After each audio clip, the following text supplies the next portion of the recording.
Rank list കാലാവധി അവസാനിക്കാൻ ദിവസങ്ങൾ മാത്രം ബാക്കി നിൽക്കെ സെക്രട്ടേറിയറ്റിന് മുന്നിൽ കൂട്ട ഉപവാസവുമായി വനിതാ CPO റാങ്ക് ഹോൾഡേഴ്സ്. ലിസ്റ്റിന്റെ കാലാവധി തീരാൻ ഇനി 10 ദിവസം മാത്രമാണ് ഉള്ളത്. വിവരങ്ങളുമായി സുജിത് സുരേന്ദ്രൻ ചേരുന്നുണ്ട് ഇപ്പോൾ സെക്രട്ടേറിയറ്റിന് മുൻപിൽ നിന്നും. സുജിത്ത്, ഇന്ന് മന്ത്രിസഭാ യോഗമുണ്ടല്ലോ, അതിലാണോ ഇവരുടെ പ്രതീക്ഷ? സുജിത്ത്,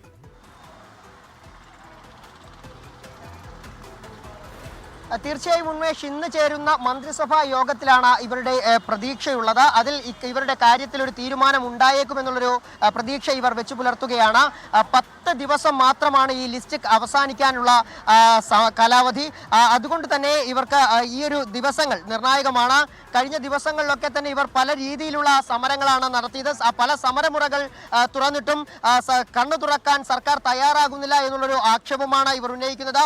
മുട്ടിലിഴഞ്ഞു, ശയനപ്രദക്ഷിണം ചെയ്തു, കയ്യിൽ കർപ്പൂരം വരെ കത്തിച്ചു, എന്നിട്ടുമൊന്നും സർക്കാർ കണ്ണു തുറക്കുന്നില്ല എന്നുള്ളതാണ്. ഇനി എന്ത് ചെയ്യുമെന്നറിയാതെ ഇവർ ഇന്ന് മുതൽ കൂട്ട ഉപവാസത്തിലേക്ക് എത്തിയിരിക്കുകയാണ്. കഴിഞ്ഞ ദിവസങ്ങളിലൊക്കെ തന്നെ നിരാഹാര സമരം ഇവരിലെ ഒരു പ്രതിനിധിയായിരുന്നുവെങ്കിൽ ഇന്നിപ്പോൾ ഇവർ കൂട്ട ഉപവാസത്തിലേക്ക് കടന്നിരിക്കുന്ന ഒരു സാഹചര്യമാണ് ഉള്ളത്. ഏതാണ്ട് 964 പേർ ഉൾപ്പെട്ട റാങ്ക് ലിസ്റ്റിൽ 235 പേർക്ക് മാത്രമാണ് നിയമനം ലഭിച്ചത്. 570ഓളം ഒഴിവുകൾ നിലവിലുണ്ടായിരിക്കെ എന്തുകൊണ്ട് തങ്ങളെ നിയമിക്കുന്നില്ല എന്നുള്ളൊരു കാര്യമാണ് ഇവർ ചോദിക്കുന്നത്. നമുക്ക് അവരോട് തന്നെ ചോദിക്കാം, എന്താണ് ഇനിയുള്ള സമരമുറകൾ, എങ്ങനെയാണ് ഈ വരുന്ന 10 ദിവസം ഇനി ഇവർ എന്താണ് പ്ലാൻ ചെയ്തതെന്ന് അവരോട് തന്നെ ചോദിക്കാം. എങ്ങനെയാണ് ഇനി മുന്നോട്ട് പോകാൻ ഉദ്ദേശിക്കുന്നത്? ഞങ്ങൾക്കൊരു റിസൾട്ട് കിട്ടും വരെ സമരം കണ്ടിന്യൂ ചെയ്യും. ഞങ്ങളുടെ റാങ്ക് ലിസ്റ്റ് അവസാനിക്കും വരെ ഞങ്ങൾ സമരം കണ്ടിന്യൂ ചെയ്യും. ഇന്ന് ചേരുന്ന മന്ത്രിസഭാ യോഗത്തിൽ ഒരു പ്രതീക്ഷ ഉണ്ടല്ലേ? പ്രതീക്ഷയുണ്ട്, 100% പ്രതീക്ഷിക്കുന്നു. ഞങ്ങളുടെ ഈ കഷ്ടപ്പാട് അവർ കാണുമെന്ന് തന്നെ ഞങ്ങൾ വിചാരിക്കുന്നു. എങ്ങനെയാണ് തീരുമാനം? ഞങ്ങൾക്ക് അവകാശപ്പെട്ടിട്ടുള്ള കാര്യമാണ് ചോദിക്കുന്നത്. RTI വെച്ചപ്പോഴത്തേക്ക് വേക്കൻസി ഉണ്ട് എന്ന് കാണിച്ചിട്ടുണ്ട്.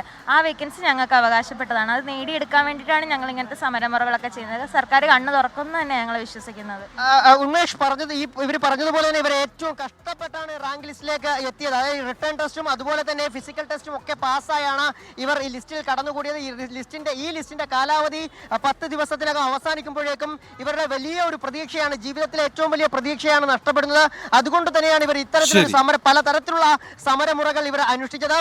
നമുക്കറിയാം, ഇവരെത്തിയ സാഹചര്യത്തിൽ എത്തിയതിനു ശേഷം ഇവരുടെ കൈകൾ മുറിഞ്ഞു, ശയനപ്രദക്ഷിണം ചെയ്തു. ഇവരുടെ ശാരീരിക അവസ്ഥകളൊക്കെ തന്നെ വളരെ മോശമായിരിക്കുകയാണ്. കൂടുതൽ ആളുകൾ, ഈ ലിസ്റ്റിൽ ഉൾപ്പെട്ട ആളുകൾ സമരത്തിന് ഐക്യദാർഢ്യവുമായി ഇവിടേക്ക് എത്തുന്നുണ്ട്.